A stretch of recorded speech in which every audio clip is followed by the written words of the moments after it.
Own a project car, they said. It'll be fun, they said. Wow. How about four, huh? One, two, three, four. So let's talk about it. Also, hi, my name is Ozzy920. I do videos on the internet. Go check out my channel, YouTube, Ozzy920C. Go check it out.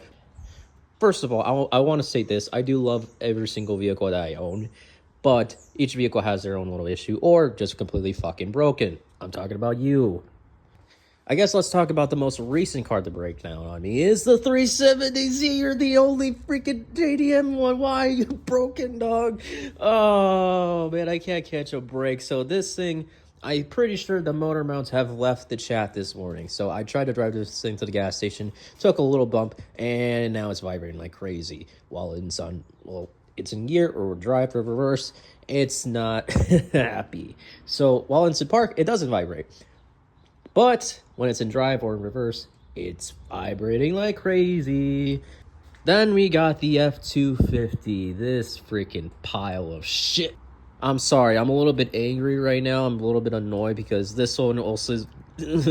oh, God. But, like, this thing has been broken for a while, so I don't give too much of a shit because I'm going to get rid of this thing probably at some point. But...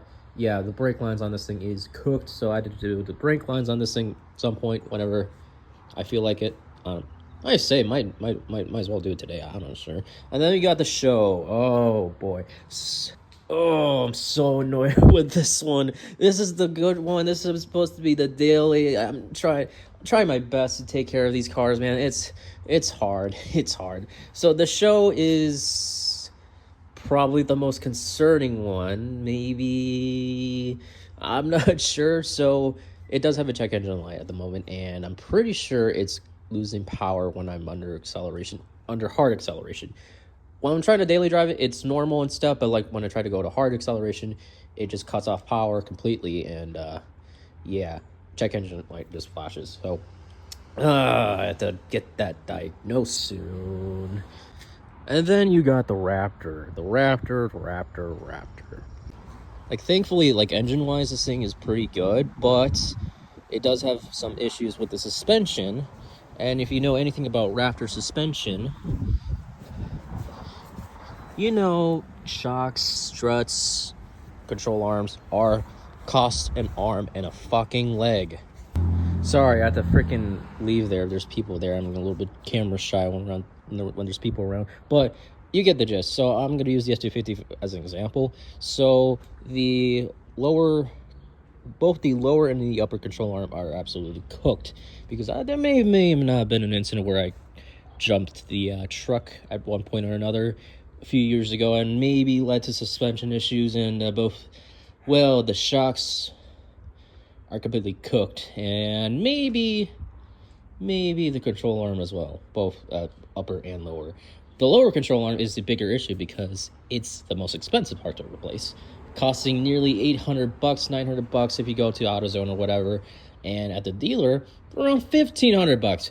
Yeah, Raptor parts are not cheap, especially suspension wise. Engine wise, I don't really know because I never really have an issue with the engine on this thing or transmission or anything like that. Like, thankfully this thing has been mostly reliable besides the suspension stuff, but like, oh my god, dude, I can't catch a break. All four of my vehicles are fucking out of the car.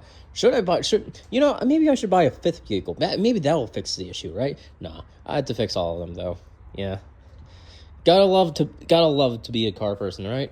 Oh god. But overall, I'm not too mad about it. Stuff happens. Cars break. It is what it is, and like, I'm not too mad about this situation. Overall, I think it gives me an excuse to, mod the fuck out of this fucking thing. This thing, I have an excuse to actually, fix it and sell it. This thing, oh boy, I'm not sure what to do with you. And the Raptor, it just needs some minor stuff at the end of the day. Everything's kind of replaceable. It's not the end of the world. Thankfully none of these vehicles have seriously major issues like a freaking bad engine or whatever. Thankfully it's just minor stuff. So it's minor inconveniences. Again, first world problems, whatever. It is what it is. And you can say one of the comments below, like, oh, it's a Ford, they break down a lot, blah blah blah blah blah. I don't give a shit, dude. I had over 60 plus cars in my fucking lifetime right now. I'm 24 years old. I'm doing quite well as it sits as a 24-year-old with 4 vehicles, including this thing. And I know you can say whatever you want about the 370Zs. I think they're really good project cars for someone who's starting out. For me, I can't wait until I actually do some more stuff to it. I want to change the bumpers. I want to do some other stuff to it. Maybe do a wide body. I'm not sure. Change the headlights. Do a couple other little things with it. And, this breaking down, honestly, gives me an excuse to actually modify the car properly. Do some big mods in it. Maybe do a supercharger. Maybe. And then again, everything's super fucking expensive, especially what's going on right now. But, hey, it is what it is.